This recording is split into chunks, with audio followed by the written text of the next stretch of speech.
What's up everybody, King Eric again, and today I'm going to be showing you my Guild War runs from the Guild War yesterday. So we'll go ahead and we'll get into it.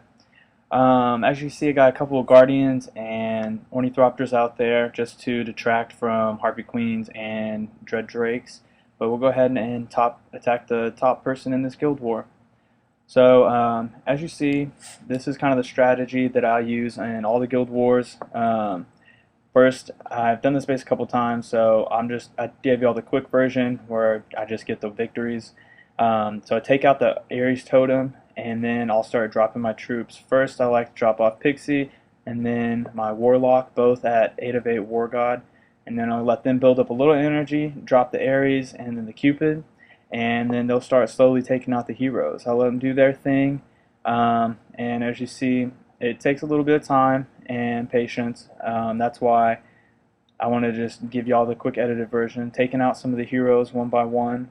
Valentina coming and messing things up as usual, of course, but she won't last for very long.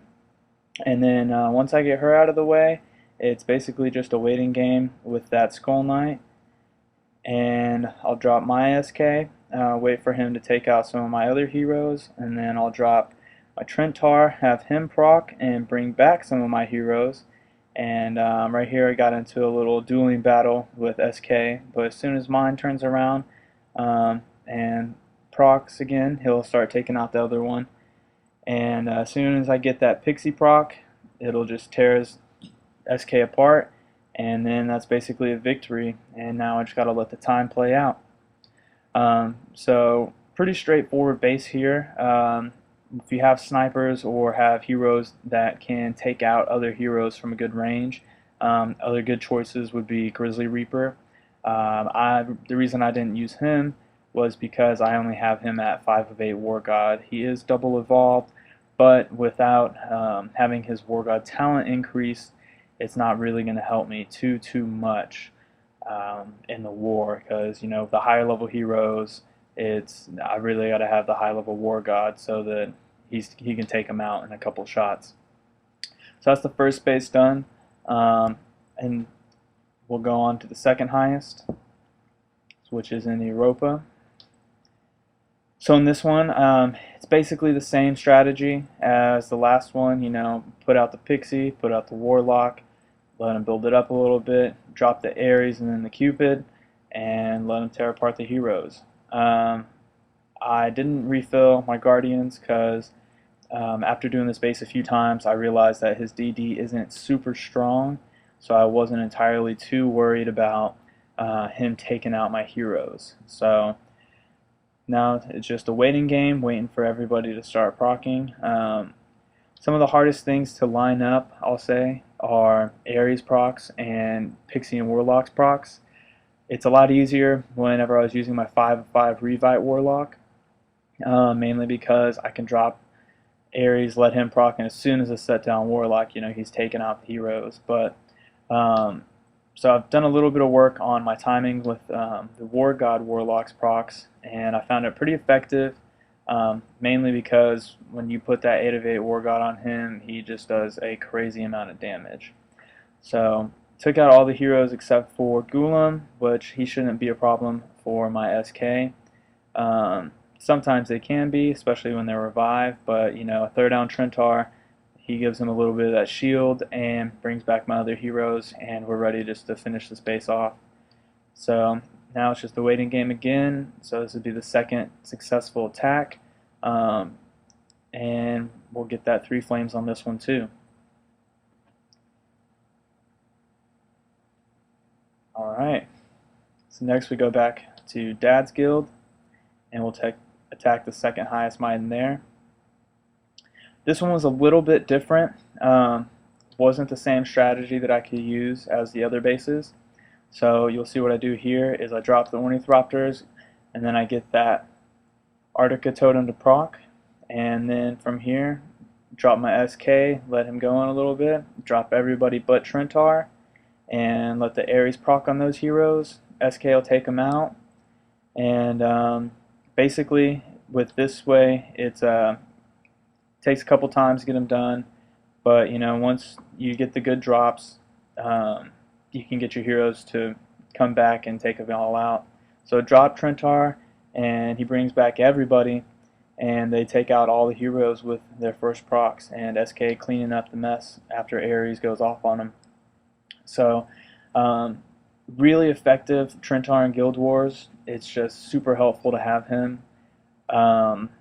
If you're lazy and you have the money, 505 Revitalize is clutch on him, because as soon as you set him down, boom, your heroes are back and they're ready to kick some ass. So Ares Totem procs, but it won't really affect the heroes this late into the attack, and they take out all the rest of the stuff, and they're just going to clean up the right side that they hadn't really attacked. So a little bit different of a way to raid, but still successful. So next one in Dad's Guild. Oops, sorry. We'll go ahead and revive all these bad boys, bring them back to life, and then we'll get back into it. So, third highest in Dad's Guild now, and we're kind of back to the original base. Modified my drops a little bit compared to the other ones, but having Pixie and Cupid being flying with those two army bases off to the side, or army camps to the side, it helps. But then again, you'll see what I'll just kind of do the drops that I did in the first two. So didn't have to really drop any Guardians here either, mainly because the DD isn't super strong.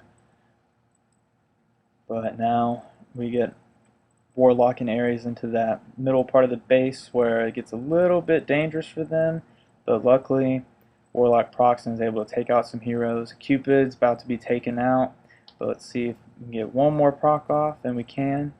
So now we're just waiting for Warlock to go, and it looks like he's probably going to get taken out, and he doesn't. So he procs off one more time, and then all the heroes are gone. The Arctica Totem really not that big of a threat at this point.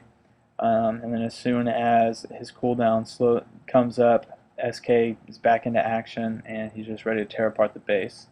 Same as the last base, the Ares Totem at this point in the game is a little too late to affect me.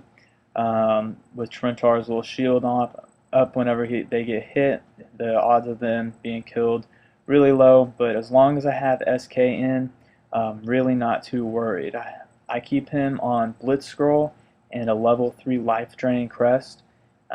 His main talent is 505 Revitalize. Right now I'm also working on switching him to working on my dupe SK with a 505 Corrode, which would be super helpful. As you saw on this one, I didn't like the base setup in the 4th highest in Dad's Guild, but the 5th highest in Dad's Guild has the same amount of points and an easier base setup. So I'm just going to go ahead and attack him since I'm not losing any points. You know, it's something that people need to look out for too in Guild Wars. It's, you know, an easier base may have a lower might, but how many points is it really going to affect you? Is it worth dropping a flame and losing 150 points whenever you could drop down a target and just lose 10? So it really helps your guild out at that point too. Especially in my guild, that's what we say. If you can't, don't try and be the best if you know that you're going to drop a flame. Just get the 15 stars so that we can secure that win. And I know that this was actually the first time. Let me know if you guys have heard of any guild, but in Arena Legends we actually had a perfect Guild Wars. Nobody dropped a flame. All 75 people 3-flamed every base that they attacked, and it won't show it in the video because I didn't do it.